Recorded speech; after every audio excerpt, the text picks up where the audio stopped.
చంద్రబాబు గారు, నమస్తే చంద్రబాబు గారు. మీరు ఉండి ఉంటే నాకు ఈ ఊహ ఎప్పుడో వచ్చేది సార్. మీరు అయ్యా జగన్మోహన్ గారు, ఏంటయ్యా మీరు చేసింది? నా బిడ్డ, నా అక్క చెల్లెలు, నా అన్న తమ్ముళ్ళు అంటా మా నెత్తిన పెట్టారు కదా సార్ మీరు చెయ్యి. Hello everyone. ఆంధ్రప్రదేశ్లో ఎన్నికలు ముగిసిపోయాయి, రిజల్ట్ వచ్చాయి. వైసీపీ 5 ఏళ్ల అరాచక పాలనకు ప్రజలు స్వస్తి పలికి కూటమి ప్రభుత్వానికి భారీ విజయం కట్టబెట్టాయి. సరే, ఇప్పుడు ఎందుకు చెప్తున్నాను ఇవన్నీ అంటే, వైఎస్ఆర్సీపీ యొక్క దురాగతాలు తవ్వే కొద్దీ వస్తూనే ఉన్నాయి.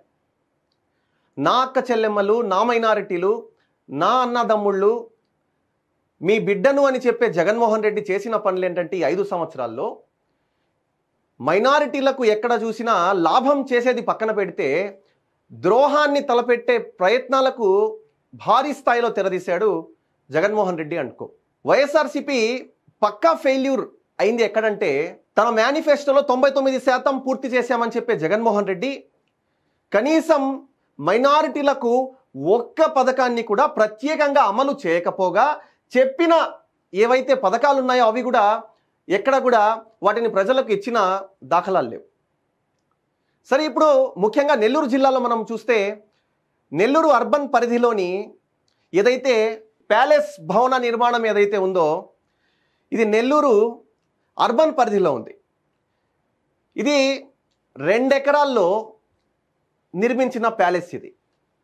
అయితే రాష్ట్ర వ్యాప్తంగా దాదాపు 26 ప్యాలెస్లను 1-2 మినహాయిస్తే మిగతా వేటికి కూడా పర్మిషన్స్ తీసుకోకుండా, అనుమతులు లేకుండా జగన్మోహన్ రెడ్డి ఈ వైఎస్ఆర్సీపీ యొక్క ప్యాలెస్లను నిర్మించి 100 కోట్ల ప్రభుత్వ ధనాన్ని లూటీ చేసే ప్రయత్నాన్ని చేశారు. సరే, తెలుగుదేశం పార్టీ అధికారంలోకి వచ్చింది. తెలుగుదేశం, జనసేన, బీజేపీ అధికారంలోకి వచ్చిన తర్వాత వీటి అసలు విషయాలు బయటపడుతున్నాయి. అదేవిధంగా జగన్మోహన్ రెడ్డి చేసిన ఏవైతే అరాచకాలు ఉన్నాయో, జగన్మోహన్ రెడ్డి చేసిన దోపిడీలు ఉన్నాయో అవి కూడా బయటపడుతున్నాయి. వాటిలో ముఖ్యంగా మనం చూస్తే, ఓన్లీ జగన్మోహన్ రెడ్డికి 5 ఏళ్లకు గాను 300 కోట్ల రూపాయలు ఆయన పర్సనల్ సెక్యూరిటీకి జగన్మోహన్ రెడ్డి ప్రభుత్వ ధనాన్ని వెచ్చించిన మనం దాఖలాలు చూసాం. అదేవిధంగా 1860 కోట్ల రూపాయలు ఆయన ఏదైతే డిజిటల్ ప్రచారాన్ని నడిపారో మొత్తం కూడా, అంటే పేటీఎం బ్యాచ్కు ఏదైతే డబ్బులు ఇచ్చారో, ఇటువంటివి ఎన్ని జగన్మోహన్ రెడ్డి తన సొంత పార్టీ కోసం కానీ, అదేవిధంగా తన సొంత లబ్ధి కోసం ఖర్చు చేసిన డబ్బంతా కూడా ప్రజల డబ్బే, ప్రజల సొమ్మే. 1860 కోట్ల రూపాయలు. సరే, ప్రస్తుతం మనం నెల్లూరు జిల్లాకు విషయానికి వస్తే, ఏదైతే ఈ నెల్లూరులో ఏదైతే ఈ ప్యాలెస్, వైఎస్ఆర్సీపీ ప్యాలెస్ కట్టారో, పార్టీ ఆఫీస్ కట్టారో, ఈ పార్టీ ఆఫీసు ఎక్కువ చర్చలో నిలుస్తుంది. ఎందుకంటే ఈ స్థలము నాది అంటూ కౌసర్ అనే ఒక మహిళ, దాదాపు నేను అనేక సంవత్సరాల నుంచి కూడా ప్రభుత్వం చుట్టూ తిరుగుతున్నాను. అప్పటి మంత్రి అనిల్ కుమార్ యాదవ్ దగ్గరకు పలుమార్లు వెళ్ళాను. వెళ్ళి ఆయన్ను కలిసినా కూడా నాకు న్యాయం చేయలేదు. నా స్థలంలో అక్రమంగా ఈ బిల్డింగ్ను కన్స్ట్రక్ట్ చేశారు, వైఎస్ఆర్సీపీ పార్టీ ఆఫీస్ను కన్స్ట్రక్ట్ చేశారు అని చెప్పి ఆ మహిళ చెప్తున్న పరిస్థితి. సరే, అసలు ఏం జరిగింది? వైఎస్ఆర్సీపీ నిర్మించిన భవనాలన్నిటిలో కూడా ఎక్కడ కూడా అనుమతులు లేవు. అదేవిధంగా ఈ నెల్లూరు పరిధిలో నిర్మించిన ఈ భవనానికి కూడా కార్పొరేషన్ అధికారులు అనుమతులు లేవంటూ నోటీసులు ఇచ్చిన పరిస్థితులు మనం చూస్తున్నాం. ఇవన్నీ ఒక ఎత్తు అయితే, ఒక మహిళ మైనారిటీలకు జగన్మోహన్ రెడ్డి చేసిన ద్రోహం అంతా ఇంత కాదు. సరే, మైనారిటీలకు పథకాలు ఇవ్వలేదు ఒక ఎత్తు, మైనారిటీల దగ్గర ఉన్న భూములు లాక్కోవడం మరో ఎత్తు. వైఎస్ఆర్సీపీ అనుకో, జగన్మోహన్ రెడ్డి అనుకో, మాజీ మంత్రి అనిల్ కుమార్ యాదవ్ దురాగతలను ఇప్పుడు నేను మీ కళ్ళకు ముందు పెడతాను. ఒకసారి ఆ మహిళ మనతో ఉన్నారు, కౌసర్ గారు, ఆమెతో పిలుద్దాం. అమ్మ రండమ్మా. అమ్మ, మీ పేరు చెప్పండి. నమస్తే సార్, నా పేరు కౌసర్ జాన్. నేను నా పొలం గురించి మాట్లాడటానికి ముందుకు వస్తున్నాను సార్. అయ్యా జగన్మోహన్ గారు, ఏంటయ్యా మీరు చేసింది? నా బిడ్డ, నా అక్క చెల్లెలు, నా అన్న తమ్ముళ్ళు అంటా మా నెత్తిన పెట్టారు కదా సార్ మీరు చెయ్యి. ఏంటి సార్ మీరు చేసింది? అక్క చెల్లెలకి, అన్న తమ్ముళ్ళకి వారిని చేశారేమో, కానీ అక్క చెల్లెలకి ఏం చేశారు సార్ మీరు? నా భూమే దొరికింది సార్ మీకు లాక్కోవటానికి. నేనే దొరికానా సార్? నేను ఒక పేదరాల్ని సార్, నేను ఒక విడోని సార్, నాకు మొగుడు లేరు సార్, నాకు సంపాదించి తినిపించేదానికి నేను దాని మీద సాగు చేసుకొని తినేదాన్ని సార్. ఎందుకు సార్ ఇలా చేశారు మీరు? సార్ ఎన్నోసార్లు నేను అనిల్ కుమార్ గారికి వెళ్ళాను సార్. నేను అనిల్ కుమార్ గారి దగ్గరికి ఎన్నోసార్లు వెళ్ళాను. ఎవరు రెస్పాన్స్ ఇవ్వలేదు. అది నా స్థలం, నా స్థలంలో అది మీరు ఎలా కడతారు అని చెప్పి వెళ్ళాను సార్ నేను. సరేమ్మా, ఒక్క విషయం చెప్పండి, ఎన్ని సంవత్సరాల నుంచి మీరు అక్కడ సాగు చేసుకుంటున్నారు? అది తీసుకునింది, ఆ పొలం తీసుకునింది 2002లో సార్ నేను తీసుకునింది. అంటే దాదాపు 22 సంవత్సరాల నుంచి మీ ఆధ్వర్యంలో ఉంది అది, మీ సాగుబడిలోనే ఉంది. మరి సడన్ గా మీకు అది వాళ్ళంతా క్లియర్ చేసేటప్పుడు మీకు ఇన్ఫార్మ్ చేయలేదా? అసలు నాకు తెలీదు సార్. నాకు వాళ్ళు అక్కడ కట్టేది కూడా తెలీదు. నేను ఒక ఫంక్షన్కి వెళ్తే అక్కడ చెప్పుకొచ్చారు సార్. నాకు మీ దాంట్లో శంకుస్థాపన అయింది కదమ్మా, అమ్మేశారా అని చెప్పి అడిగారు సార్ ఒకరు. అప్పుడు నేను ఎక్కడ అమ్మాను, ఏ స్థలం ఏంది, ఎవరు కడుతున్నారు అంటే ఇట్లా కడుతున్నారమ్మా మీ దాంట్లో గవర్నమెంట్, అదే అనిల్ కుమార్ గారు కడుతున్నారు అంటే నేను అప్పుడు పోయి అక్కడ వెళ్ళి చూశాను సార్. నా పొలంలో కడుతున్నారు. అప్పుడు నేను మా అల్లుడు గారు ఇద్దరు అక్కడికి వెళ్ళాము. అనిల్ కుమార్ యాదవ్ దగ్గరికి వెళ్ళారు. అప్పుడు ఆయన మంత్రిగా ఉన్నారా? మంత్రిగా లేరు సార్. లేరు. మంత్రి తర్వాత అంటే నాకు తెలిసి మీరు 22-23 చెప్తున్నారా? 22-23లో అది పార్టీ ఆఫీస్ ప్రారంభించినప్పుడే కదా, 23లో. ఓకే. అప్పుడు వెళ్ళి అక్కడ చెప్తే ఆయన ఏమంటే, అమ్మా ఎంత క్లియర్ చేశాను కదమ్మా నేను డబ్బులు 30 లక్షల లెక్క నుంచి ఎకరాకి 30 లక్షల లెక్క నుంచి వేసేసానమ్మా అకౌంట్లో అని చెప్పారు. ఎవరు అకౌంట్లో వేసారు ఏంటి సార్? నాకైతే వేయలేదు. ఎవరు అకౌంట్లో వేసారు అది వాళ్ళ పిలుపు నంపించి అడగండి సార్ నా ముందర ఎవరికి వేసారు మీరు అడిగారు. అనిల్ కుమార్ యాదవ్ అడిగారు అన్నాడు. నేను చెప్తే అతను ఏం చెప్పారంటే నాగికి ఒప్పగిచ్చారు సార్. నాగి అనే వ్యక్తికి చెప్పారు. అంటే ఆయన ఓఎస్డి గా ఉన్నారు నాగేశ్వరరావు. ఫోన్ చేసి నాగి ఇదిగో ఫలానా అది నా అదే ఫలానా అది పొలానికి సంబంధించి ఫలానా వ్యక్తులు వస్తున్నారు అది చెప్పారు సార్. ఓకే. అది సర్వే నెంబర్లు చెప్పి ఫలానా సర్వే నెంబర్లు అయితే డాక్యుమెంట్స్ ఉన్నాయా? ఉన్నాయి సార్. ఒక్కసారి రైట్ ఇగో సార్ ఈ సర్వే నెంబర్లు చెప్పి అప్పుడు ఆమె వస్తుంది, ఆమెకి ఏందో చెప్పు పంపించు అని చెప్పి అదే పరిష్కారం చేసి పంపించు అని చెప్పి చెప్పారు సార్ ఆయన. చెప్తే ఈయనేమంటే అస్సలు అంటే అసలు పట్టించుకోలేదు సార్. మేము పోయాం సార్. నాగేశ్వరరావు అనే వ్యక్తి పట్టించుకోలేదు సార్. అయితే పట్టించుకోవట్లేదని చెప్పి మీరు అనిల్ కుమార్ యాదవ్ దగ్గరికి వెళ్ళారా? మళ్ళీ లేదు సార్. మేము 2 సార్లు పోయినాం సార్. లేదు ఇంకా నా నుంచి మాకు పోనీలేదు సార్. పట్టించుకునే అసలు ప్రతి నాదుడి దగ్గర పోయినాను సార్ నేను. ఇంకొక ఇప్పుడు చెప్తున్నారు పెద్ద మనుషులు, ఆ పెద్ద మనుషులు కూడా కాడగలో పోయినాను సార్ నేను. ఆ పెద్ద మనుషులు కూడా చెప్పాను. ఒక పెద్ద మనిషి అయితే రేపు రామా ఎల్లుండి రామా, రేపు రామా ఎల్లుండి రామా ఇట్లాగే తిప్పిస్తున్నారు.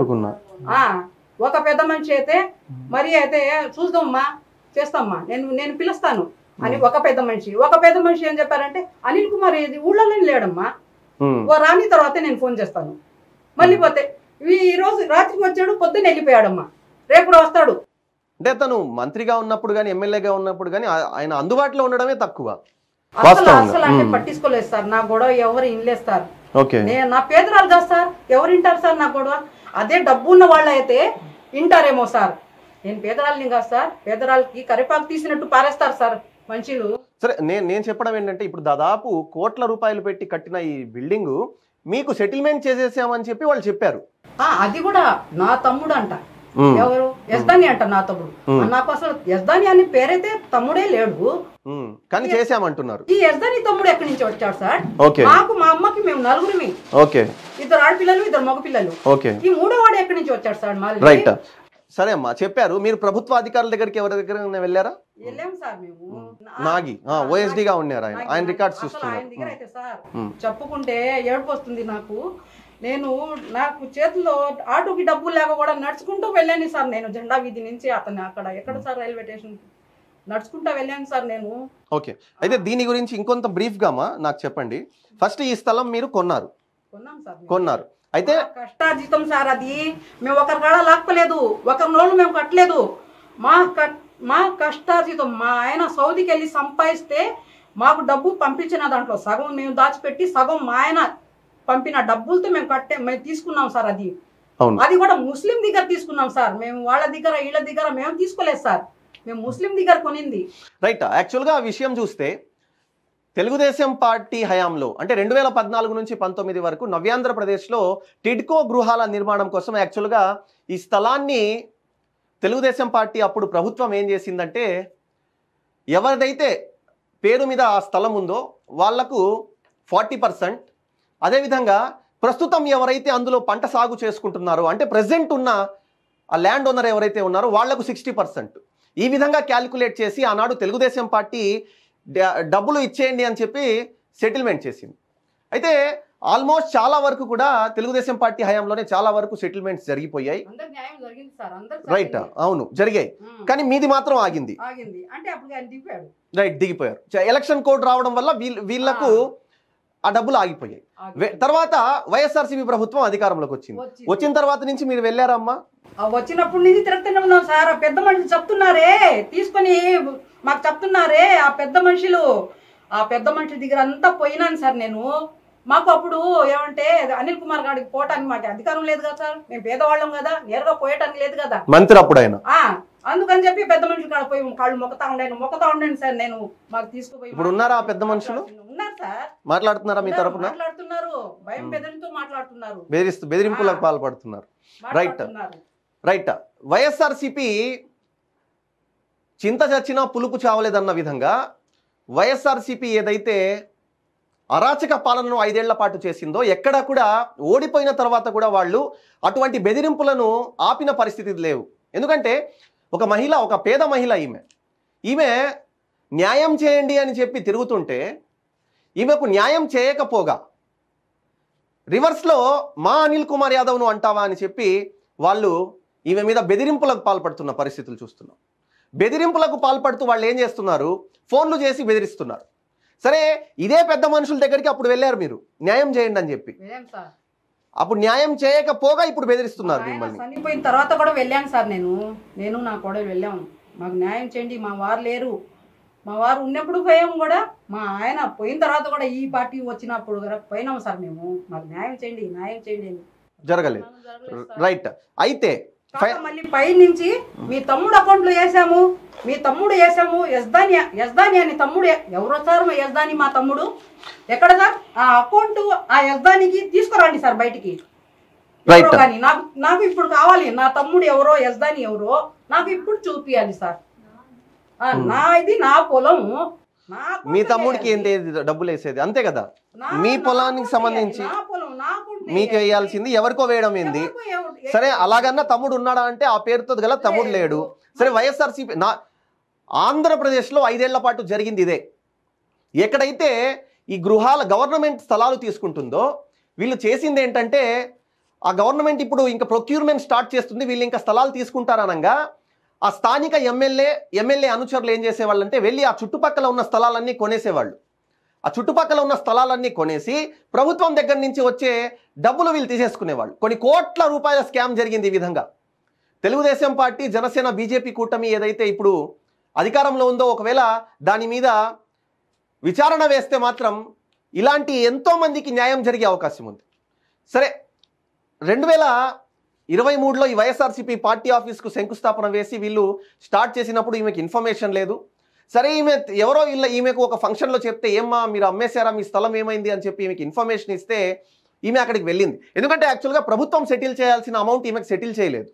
కాబట్టి ప్రభుత్వం సెటిల్ చేయకపోగా ఉల్టాగా పనులు స్టార్ట్ చేయడం ఏంటి అన్నది ఈమెకు అర్థం కాక ఈమె పరిగెత్తుకుంటూ అనిల్ కుమార్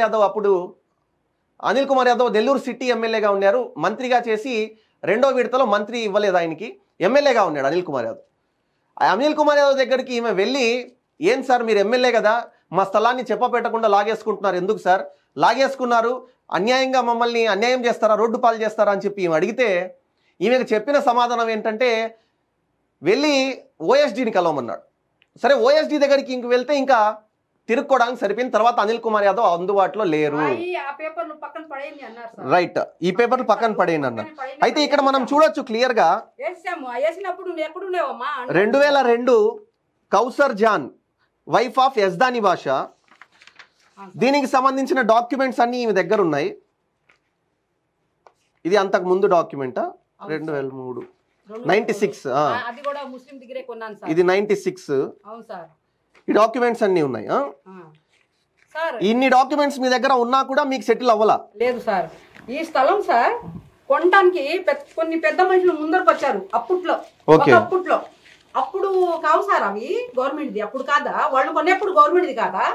మేము సాగు చేసుకునే దానికి మేము పెట్టుకున్నాము. మా ఆయన సౌదీ నుంచి వచ్చేసిన తర్వాత మేము దాంట్లో ఒక ఇల్లు కట్టుకొని మేము దాంట్లోనే ఒక బాగా పండించుకోవాలి, అవన్నీ తరకారీలు అన్నీ వేసుకొని పండించుకోవాలి అని చెప్పి మా కోరికతో ఉన్నాము. కూరగాయలు అవన్నీ వేసుకోవాలి అని మా కోరికతో మేము ఉన్నాం. ఒక పెద్ద మనుషులు కొందరు పెద్ద మనుషులు వచ్చి మాకు ఇచ్చేసిండి. అప్పుడు వాళ్ళకి గవర్నమెంట్ రైట్. ఒక్కటిమ్మా, ఇప్పుడు మీరు ఏం కోరుతున్నారు చెప్పండి? నాకు నా భూమి నాకు కావాలి సార్. రైట్. భూమి అంటే ఆల్రెడీ కన్స్ట్రక్షన్. మీరు దీనికి సంబంధించి గతంలో కూడా స్టే తెచ్చుకున్న దాఖలాలు ఉన్నాయా? గతంలో వెళ్ళి కోర్టుకు వెళ్ళి మీరు స్టే తేవడం జరిగిందా? మా మామయ్య కొడుకు జాఫరు తెచ్చాడు సార్. స్టే తెచ్చారు సార్. స్టే ఆర్డర్ వేసాం సార్. మేము స్టే ఆర్డర్ వేయబట్టే ఉండింది అది మా భూమి అక్కడ వరకు.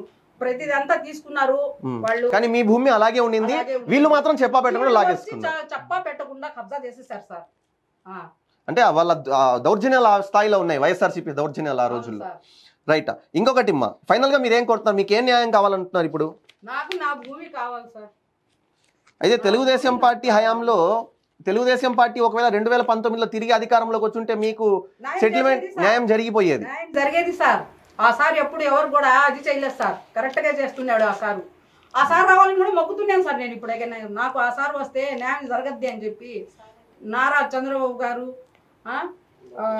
లోకేష్ సార్ గారు, నారాయణ సార్ గారు వీళ్ళు వస్తే మాకు జరగద్ది అని చెప్పి నాకు పక్కగా. అంటే అంతకుముందు వాళ్ళుగా చేశారు. అవును, న్యాయము. రైట్. వాళ్ళకి ఉండింటే అది అయిపోయేది. వాళ్ళు దిగిపోబట్టి నాకు గతి పట్టింది సార్. రైట్. ఇప్పటికైనా చూద్దాం, వేచి చూద్దాం. అంటే మీకు న్యాయం జరిగే వరకు మేము మీ తోడు ఉంటాం ఇన్షాల్లా. ఇంకొకటి అయితే దీనికి సంబంధించి డాక్యుమెంట్స్, శిస్తు డాక్యుమెంట్స్ ఇవి మీరు శిస్తు కడుతున్న డాక్యుమెంట్స్. ఇవన్నీ శిస్తు డాక్యుమెంట్స్. పక్కాగా మీరు శిస్తు కట్టడం కానీ అందులో ప్రతిదీ కూడా చెల్లిస్తున్నారు గవర్నమెంట్ కు, పన్నులు కట్టడం కానీ అన్ని చేస్తున్నారు. ఇది కూడా మీ పేరు మీదే కట్టారు. మరి ఈ డాక్యుమెంట్స్ అన్ని చూసి కూడా మీకు న్యాయం చేయలా అనిల్ కుమార్ యాదవ్? చూడలా. 1 టౌన్ లో కేసు పెట్టినట్టు. ఏంటంటే నాకు అప్పుడు జరగలేదు సార్. నాకు ఇప్పుడు జరగద్ది, న్యాయం చెయ్యాలి అని చెప్పి నేను పోయినాను సార్. నాకు ఇప్పుడు చెయ్యాలా మీరు న్యాయం కరెక్ట్ గా అని. Okay, right. ఇది ఆంధ్రప్రదేశ్లో పరిస్థితి ఇది ఈ విధంగా ఉంది. ఎందుకంటే మనం 5 ఏళ్ల పాటు జరిగిన పాలన చూసాం. దానికి ముందు మనకు స్వర్ణాంధ్రప్రదేశ్ అంటే మనకు తెలంగాణ విభజన జరిగాక నవ్యాంధ్రప్రదేశ్లో 2014లో తెలుగుదేశం పార్టీ అధికారంలోకి వచ్చిన తర్వాత ఆ 5 సంవత్సరాల్లో నారా చంద్రబాబు నాయుడు గారు ఎవరైతే ఉన్నారో అప్పటి ముఖ్యమంత్రి, ఆయన ఏ సంస్కరణలు తెచ్చినా, ఏ యాక్ట్స్ తెచ్చినా సరే పేదలను దృష్టిలో పెట్టుకొని వాళ్ళకి న్యాయం జరిగే విధంగానే ప్రతిదీ కూడా ఆలోచిస్తూ చేస్తుండేవాళ్ళు. అందులో భాగంగానే ఒకవేళ 2019లో తిరిగి నారా చంద్రబాబు నాయుడు గారు అధికారంలోకి వచ్చుంటే, తెలుగుదేశం పార్టీ అధికారంలోకి వచ్చుంటే ఖచ్చితంగా ఈమెకు న్యాయం జరిగి ఉండేది. అది ఆమె చెప్పడం కాదు, నేనే చెప్తున్నాను. ఎందుకంటే చంద్రబాబు నాయుడు గారు చెప్పిన ఆ 60-40% ఏదైతే ఉందో అది జస్ట్ ఎన్నికల కోడ్ రావడం వల్ల 2019లో ఆగిపోయింది. లేదంటే ఆమెకు పూర్తి స్థాయిలో న్యాయం జరిగి ఉండే, డబ్బులు వచ్చుండేవి. 2019లో వైఎస్ఆర్సీపీ అధికారంలోకి వచ్చి ఏం చేసింది? కనీసం వీళ్ళని పట్టించుకున్న దాఖలాలు లేవు. మమ్మల్ని ఎవరు ఆపేది అన్నట్టుగా వైఎస్ఆర్సీపీ బిహేవ్ చేసింది. అందుకే ప్రజలు ఎక్కడ పెట్టాలో వాళ్ళని అక్కడే పెట్టేశారు. కనీసం ప్రతిపక్ష హోదా కూడా లేకుండా చేశారు. ఇదంతా ఇలాంటి వాళ్ళ ఉసురే. ఖచ్చితంగా పేదల ఉసురు తగలకపోదు అన్న విధంగా ఆనాడు వైఎస్ఆర్సీపీ యొక్క 5 సంవత్సరాల పాలన సాగింది. ఇప్పుడు నేను ఏం చెప్తున్నాను, ఈమెకు న్యాయం జరగాలి. తెలుగుదేశం పార్టీ హయాంలో న్యాయం జరుగుతుంది అన్న ఆశ ఆమెకుంది. అదే ఆశ ఆమెకు న్యాయం జరిగే విధంగా ఎవరైతే ప్రస్తుత మంత్రులు ఉన్నారో, ప్రస్తుత అధికారులు ఉన్నారో వచ్చేసి ఉంటే బాగుండేవాళ్ళు కదా. చెప్తున్నారు సార్ వాళ్ళు పెద్ద మనుషులై కూడా అలా చెప్పవచ్చునా? ఒక పేదవాళ్ళకి సాటి మేము పేదవాళ్ళకి వాళ్ళకి న్యాయం చేయాలా గానీ అదే నా మైనారిటీలు, నా ఎస్సీ ఎస్టీలు అని చెప్పే జగన్మోహన్ రెడ్డి ఇటువంటి పనులకు తెగబడ్డాడు. అంటూనే మాకు ముంచారు కదా సార్ వీళ్ళు. సరే అయిపోయింది. అందుకనే ప్రజలు మంచి తీర్పు ఇచ్చారు. ఇప్పుడు ఏదైతే ఉందో సరే, దీనికి సంబంధించి నేను ఇందాక నాకు చిన్న కోరిక సార్, చెప్పండి. ఆ తమ్ముడు ఎవరో ఎవరు అకౌంట్లో వేశారో వాడు ఎవరో వేద్దాని నా తమ్ముడు వాడు తెచ్చి నా ముందర అంటే ఈమె చెప్పడం ఏంటంటే యాక్చువల్గా ఈమె ఎప్పుడైతే స్క్రీన్ తెర మీదకి వచ్చిందో వైఎస్ఆర్సీపీ హయాంలో నాకు అన్యాయం జరిగింది, అనిల్ కుమార్ యాదవ్ నన్ను మోసం చేశారు, అనిల్ కుమార్ యాదవ్ దగ్గర నేను ఎన్నిసార్లు తిరిగినా కూడా నాకు న్యాయం జరగలేదు అన్న అంశాలతో ఎప్పుడైతే ఈమె తెర మీదకి వచ్చిందో వెంటనే వైఎస్ఆర్సీపీ యొక్క బ్యాచ్ రంగంలోకి దిగి వాళ్ళు ఏం చేశారంటే ఈమె మీద ఆరోపణలు చేయడం మొదలుపెట్టారు. ఈమెను తెలుగుదేశం పార్టీ వాళ్ళు ఉసిగొల్పి స్క్రీన్ ముందుకు తెస్తున్నారు, తెలుగుదేశం పార్టీ వాళ్ళు ఉసిగొల్పి ఈమెను కేసు పెట్టించారు, తెలుగుదేశం పార్టీ వాళ్ళు ఉసిగొల్పి ఈమె ద్వారా మాట్లాడిస్తున్నారు అని చెప్పి వాళ్ళు ఎప్పటికప్పుడు ఇటువంటి స్టేట్మెంట్స్ ఇవ్వడం. రెండోది, ఎవరో చనిపోయిన వ్యక్తి పేరు చెప్పి ఆయన అకౌంట్లో డబ్బులు జమ అయిపోయాయి, ఆయన అకౌంట్లో డబ్బులు వేసేసారు, ఆయన తినేశారని చెప్పి చెప్తున్నారు. సార్ అది చనిపోయింది మా వారు మొగుడు సార్, కానీ నా తమ్ముడు అంటున్నారు సార్ వాళ్ళు. నా తమ్ముడు ఎవరు ఉన్నారు నాకు చూపియాలి, వాడెప్పుడు ఎక్కడుందో చూపియాలి. ఓకే, అది నాకు కావాల్సింది. Right right. వాళ్ళ కుమార్తె కూడా మనతో ఉన్నారు, ఆమెతో కూడా మాట్లాడదాం. అమ్మ చెప్పండి, ఇప్పుడు ఈ ఇష్యూ జరుగుతుంది అంతా మీకు తెలుసుగా, చాలా సంవత్సరాల నుంచి జరుగుతుంది.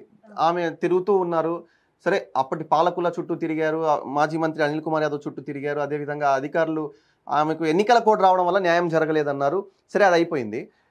అయితే రీసెంట్గా ఏదైతే ఆమె 1 టౌన్లో కేసు పెట్టారో దానికి సంబంధించి మీకు ఏమైనా బెదిరింపులు వస్తున్నాయా? 1 టౌన్లో కేసు అనిల్ కుమార్ సార్ గారి మీద కేసు ఎందుకు పెట్టారు అని మాకు వచ్చాయి, కొన్ని బెదిరింపులు వచ్చాయి. ఎందుకు పెట్టారు అని అంటే, మీరు చెప్తున్నారు ఫలానా యజ్దాని మీ తమ్ముడు అన్న యజ్దాని అకౌంట్ లో వేసేసాము, 20 lakhs ఆ గవర్నమెంట్ నిర్ణయించింది బిఫోర్ టీడీపీ 19 ముందు ఎలక్షన్స్ కి ముందు వాళ్ళు 20 lakhs అని ఫిక్స్ చేశారు. ఆ తర్వాత 4 years అయ్యింది కదా, ఆ 4 years లో 1 లక్ష ఎక్స్ట్రా చొప్పున, సంవత్సరానికి 1 లక్ష ఎక్స్ట్రా చొప్పున 24 లక్షలు మీ తమ్ముడే అన్నగారి అకౌంట్ లో వేసాము అని అన్నారు. అది మరి అది తప్పే కదా మరి. అవునులేండి, ఆమె బతికున్నప్పుడు మేము బాధితులు, మేము తిరిగాము, ల్యాండ్ హోల్డర్ అకౌంట్ లో వేయాలి. ఇప్పుడు కౌసర్ జాన్ అని బతికి ఉంది ఆమె. అవును, కౌసర్ జాను అంటే ఈ పేపర్స్ ఆమె పేరే మీదే ఉంది, శిస్తులు కూడా ఆమె పేరు మీద కడుతున్నాము. అవును, ఇప్పుడు మీకు అది గవర్నమెంట్ ల్యాండ్ కదా, మీకు హక్కు లేదు అని అన్నారు. గవర్నమెంట్ ల్యాండ్ అయితే ఇవన్నీ ఎలా కట్టించుకున్నారు? శిస్తులు ఎలా కట్టించుకున్నారు, ఎలా చేశారు? అవును, మీరు సాగు కూడా చేసుకుంటున్నారు. చెప్పాలి కదా మరి మాకు, మీరు ఎలా కడుతున్నారమ్మా, ఇది గవర్నమెంట్ ల్యాండ్ అని చెప్పాలి కదా. అన్ని సంవత్సరాల నుంచి రేస్ చేయని క్వశ్చన్ ఇప్పుడు ఎందుకు రేస్ అవుతుంది? నిజమే కాబట్టి అంటే ఇప్పుడు కౌసర్ జాన్ ఉంది కదా, సరే ఆమె బతికున్నప్పుడు ల్యాండ్ హోల్డర్ ఆమెకి పడాలి, ఆమెకు ఒక ఇంటిమేషన్ ఇవ్వాలి కదా. వాళ్ళ ఆమె లేని పక్షానే ఇంకా సో అండ్ సో వేరే పర్సన్ ఎదుగుతాము, వాళ్ళ తమ్ముడు అన్నో ఉంటారు కదా, ఇంకా వాళ్ళు ఎదుగుతాము. ఆమె ఉంది కదా, బతుకుంది, మరి ఆమె ఇంటిమేట్ చేయకుండా ఎవరెవరు అకౌంట్ లో వేస్తారు అసలు చూపించండి. ఆ కౌసర్ జాన్ అకౌంట్ లో మీరు ఇన్ని లక్షలు ట్రాన్స్ఫర్ చేసాము అని అన్నారు కదా, 24 lakhs, దాంట్లో ఒక 200 చూపించండి, ఒక 1000 రూపాయలు చూపించండి. ఆ ల్యాండ్ సంబంధించి మేము వేసాము మనీ మీ అకౌంట్ లో అని చూపించండి. సరే ఓకే, సరే ఫైనల్ గా మీరేం కోరుతున్నారు? మాకు ఒకటేనండి, మేము ఎవరి ఆస్తులు అడగట్లేదు. మేము అంటే చాలా మంది పెద్ద మనుషులు అన్నారులేండి, అది గవర్నమెంట్ ల్యాండ్ కదా ఎలా కొంటారు అని. వాళ్ళు కొన్ని రోజులు మర్చిపోయారు, మరి వాళ్ళు చాలా ల్యాండ్స్ కొన్నారు, డిఫామ్ పట్టాలు అవన్నీ చాలా కొనున్నారు, అయ్యి వాళ్ళకు కూడా తెలుసు, అందరికి తెలుసు. మొత్తం రాష్ట్రం మీద జరుగుతూ ఉంటుంది అది, మరి వాళ్ళు క్వశ్చన్ అనేది వాళ్ళకి రాలేదు. మరి వేరే ఇతరుల అపోజిషన్ వాళ్ళు అంటే ఇది ఎలా అయిపోతుందంటే, మాకు న్యాయం జరగలేదండి అని చెప్పి మీడియా ముందుకు వస్తే పార్టీ రంగు పులుముతున్నారు, మధ్యలో పార్టీని తెస్తున్నారు, న్యాయం జరగాలి అని చెప్పి. ఎందుకు వస్తున్నాయి మధ్యలో? మాకు న్యాయం జరగలేదని మురుగని మేము మొత్తుకుంటుంటే గుమ్మడికాయల దొంగ ఎందుకు ఎవరన్నప్పుడు భుజాలు తొడుక్కున్నట్టు ఉంది. అదే వాళ్ళ పరిస్థితి అదే ఉంది. వైఎస్ఆర్సీపీ వాళ్ళు అసలు ఇప్పుడు ఎంటర్ అయ్యి వాళ్ళు చెప్పాల్సిన అవసరం లేదు కదా. వాళ్ళే చెప్పారు వీడియోలో ఏమని, మా దగ్గరికి చాలా ఇయర్స్ బిఫోర్ వచ్చారు వాళ్ళు, 15-20 years బిఫోర్ అని. 15-20 years బిఫోర్ వాళ్ళు ఎవరో మాకు తెలీదు.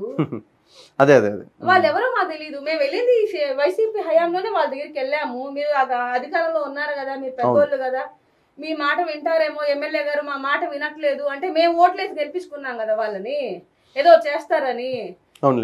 సరేలే వాళ్ళు వచ్చారు, ఏదో ఒకటి చేస్తారులే. మా చంద్రబాబు నాయుడు గారు, మా నారాయణ గారు వెళ్ళిపోయారు, ఇంకా వాళ్ళు ఉండుంటే మాకు ఏదో ఒకటి అప్పుడే అయిపోయింది. సరే ఈ హయాం వచ్చింది కదా, ఈయన కూడా ఏదో ఒకటి చేస్తారులే అని మేము వెళ్తుంటే మాకు రానిచ్చే వాళ్ళు కాదు ఓకే అనిల్ కుమార్ యాదవ్ సార్ దగ్గరికి. ఓకే సరే ఈ పెద్దోళ్ళ ద్వారానే వెళ్దామని వెళ్ళాము. వాళ్ళే చెప్పారు కదా, వాళ్ళే ఒప్పుకున్నారు కదా వీడియోలో, మా దగ్గరికి వచ్చారు పేపర్స్ తీసుకొని చాలా తిరిగారు అని. మరి ఆ విషయం చెప్పడానికి మీకు సిగ్గుచేట అనిపించట్లేదా? మీ దగ్గర న్యాయం జరగలేదనే కదా ఇంత దూరం వచ్చాము. వైఎస్ఆర్సీపీ నిలబడ్డామంటే మీ దగ్గర న్యాయం జరగలేదు. వైఎస్ఆర్సీపీ పెద్ద మనుషులుగా ఎవరైతే చెప్పబడ్డారో చెప్పుకుంటున్నారో ప్రస్తుతానికి, అప్పుడు కూడా వాళ్ళు పెద్ద మనుషులే వైఎస్ఆర్సీపీకి. అప్పుడు వీళ్ళు మాకు న్యాయం చేయండి అని చెప్పి వాళ్ళ దగ్గరికి వెళ్ళారని వాళ్ళే ఒప్పుకుంటున్నారు. ఓవైపు ఒప్పుకుంటున్నారు, మరోవైపు డిఫెన్స్ మోడ్లో ఉన్నారు వాళ్ళు. ఎందుకంటే వీళ్ళకి అక్కడ న్యాయం జరగలేదు, అది వీళ్ళకు తెలుసు, వాళ్లకు తెలుసు. కానీ ఎప్పుడైతే నేను చెప్తున్నానో గుమ్మడికాయల దొంగ ఎవరు అన్నప్పుడు భుజాలు తొడుక్కున్నట్టు ఉంది పరిస్థితి. వైఎస్ఆర్సీపీ హయాంలో న్యాయం జరగలేదు, మాకు అనిల్ కుమార్ యాదవ్ అప్పుడు మమ్మల్ని పట్టించుకోలేదంటే వీళ్ళు ఒప్పుకునే పరిస్థితి లేదు ఇక్కడ.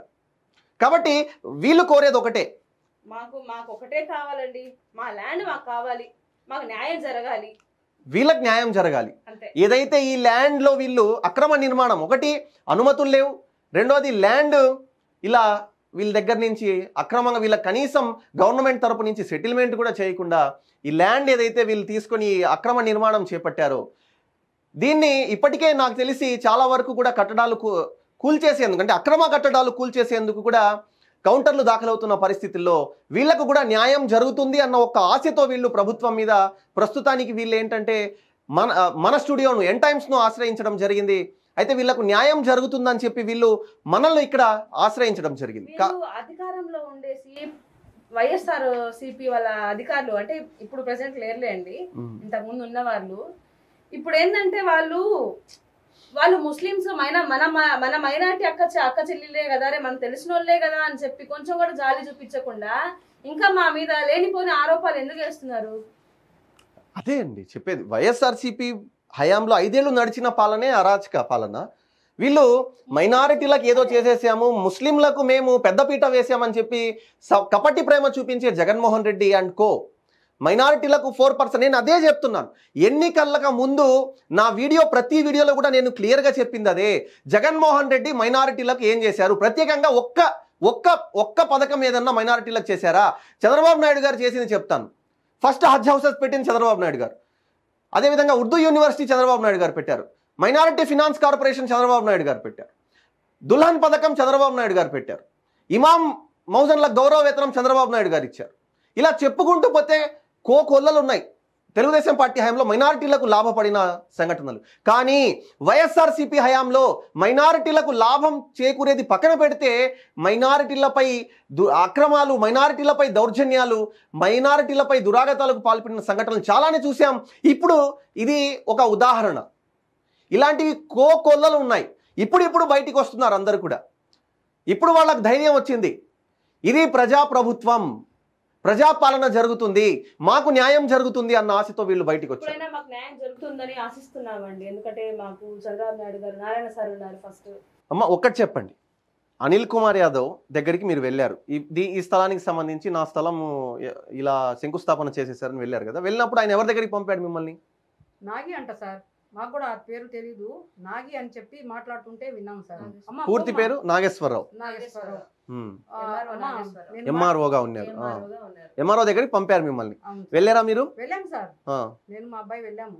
వెళ్తే సార్ మాకు సార్ పంపించారు అంటే సరేమా ఏంటి అన్నారు. సార్ మాకు మీ దగ్గర పోండి నాగి మాట్లాడతారు అని చెప్పారు సార్. అంటే అవునమ్మా సార్, ఇది పేపర్లు చూడండి సార్, మా పేపర్లు పక్కన పడండి, మా పక్కన పడేయండి, చూడండి కూడా చూడలేదు సార్. అసలు మీరు ఆ భూమి ఎట్లా తీసుకుంటారమ్మా, అది గవర్నమెంట్ ది, మీరు ఎట్లా తీసుకుంటారు అని చెప్పారు. చెప్పలేదా? 20 ఏళ్ళు 25 ఏళ్ళ నుంచి మా సాగులో ఉందని చెప్పలేదా? అందుకే సార్ నేను పేపర్లు చూడమని కొన్నాను సార్, నేను చెప్పాల్సింది శిస్తు కట్టాం కొన్నామని చెప్పాను సార్. ఈ పేపర్లు చూడండి అని. ఒక తల్లి 22 ఏళ్ల నుంచి ఒక బిడ్డను పెంచినట్టు పెంచి లాస్ట్ మూమెంట్ లో వచ్చి ఆ బిడ్డ మాది అని అంటే ఆ తల్లికి ఎట్లుంటది? అదే జరిగింది సార్. అప్పుడు ఏమంటే చెప్తే మీరు ఎట్లా తీసుకుంటారు, ఎక్కడ అట్లా ఎలా తీసుకున్నారు? నేను సార్, నేను ఒక గిరిజనుల కాడ హరిజనుల కాడ నేను తీసుకోలేదు సార్, ఇది నేను ఒక ముస్లిం దగ్గర తీసుకున్నాను సార్, చూడండి సార్ పేపర్లు అని చెప్పిన. రెండోసారి కూడా ఆ పేపర్లు గిప్పర్లు చూడకుండా పక్కన పడండి అమ్మా, అట్లా కాదమ్మా. ఇప్పుడు అప్పుడు అతను లేరు, అది అకౌంట్లలో అన్ని డబ్బులన్నీ వేసేసామ్మా అనేసారు. ఎవరి అకౌంట్లో వేసారు సార్, ఎంత ఎంత వేసారు, మా ఆ అకౌంట్ లిస్టులు ఇవ్వండి ఓకే, మంచి పని చేశారు అన్నాను సార్. అంటే లేదు అతను లేడే, రేపు రమ్మా అనేసాడు. ఎవరు ఆ లిస్ట్ చూసే అతను? లిస్ట్ చూసే వాళ్ళ ఆఫీస్ అధికారి. సరే అని చెప్పి రేపు 11 ఎన్ని గంటలు రమ్మంటారు సార్ అన్నాను. 11 గంటలు రమ్మా అన్నారు. సరే మళ్ళీ రేపు 11 గంటలకు వెళ్ళాను. టైమింగ్ చెప్పిన ప్రకారం పొద్దున సాయంత్రం. ఇప్పుడు దాకున్నాడు మా, ఇప్పుడు ఎట్టపోయాడు, మధ్యాహ్నానికి రమ్మా అన్నాడు. అలా మళ్ళీ మధ్యాహ్నం అయిపోయాం. టైంకి తిరిగామండి మేము. మళ్ళీ మధ్యాహ్నం పోతే ఇలా ఎన్ని రోజులు? అట్లాగే 2 నెలలు తిరిగాం సార్. 2 నెలలు. ఒక్క 2 రోజులు కాదు, 2 నెలలు తిరిగాం సార్. సార్లు అయితే డబ్బులు అబ్బాయి 1 నెల తిరిగారు సార్. నడిచిన రోజులు కూడా ఉన్నాయి. న్యాయం జరుగుతుంది అని చెప్పి ఆమె పలుమార్లు, అంటే అనిల్ కుమార్ యాదవ్ పంపించాడు అని చెప్పి వెళ్ళి ఆ ఎంఆర్ఓ దగ్గరికి వెళ్ళి చెప్తే అతను కసురుకొని పేపర్లు కనీసం కూడా చూడకుండా పక్కన ఇసిరేయమని చెప్పి అతను 30 లక్షల అకౌంట్ లో వేసేసారు పోమ్మా అని చెప్పి చెప్పడం, ఒక అధికారిగా సిగ్గుపడాలి అతను. ఒక అధికారిగా అతను సిగ్గుపడాలి. ఎందుకంటే ఒక మహిళ న్యాయం చేయండి అని చెప్పి అన్నిసార్లు ఎంఆర్ఓ ఆఫీస్ కు తిరుగుతుంటే ఉదయం సాయంత్రం అని చెప్పి 2 నెలల పాటు తిప్పుకున్న ఆ అధికారి వైఎస్ఆర్సీపీ నాయకులకు కొమ్ము కాశాడా? ప్రజల పాలన కోసం అతను కూర్చున్నాడా? ప్రజలకు న్యాయం చేసేందుకు అతను కూర్చున్నాడా? అర్జీల పరిష్కారం కోసం అతను కూర్చున్నాడా? లేదా వైఎస్ఆర్సీపీ పాలకులకు కొమ్ము కాసేందుకు అతను కూర్చున్నాడా? ఇంకా లాస్ట్ ఏంటంటే ఆయనకి మధ్య ముడుపులు అందినాయో ఏమో మరి. ఇంకా లాస్ట్ ఏంటంటే ఫైనల్ గా అది పక్కన పడేసి కసురుకున్నాడు, బాగా కసురుకున్నాడు సార్.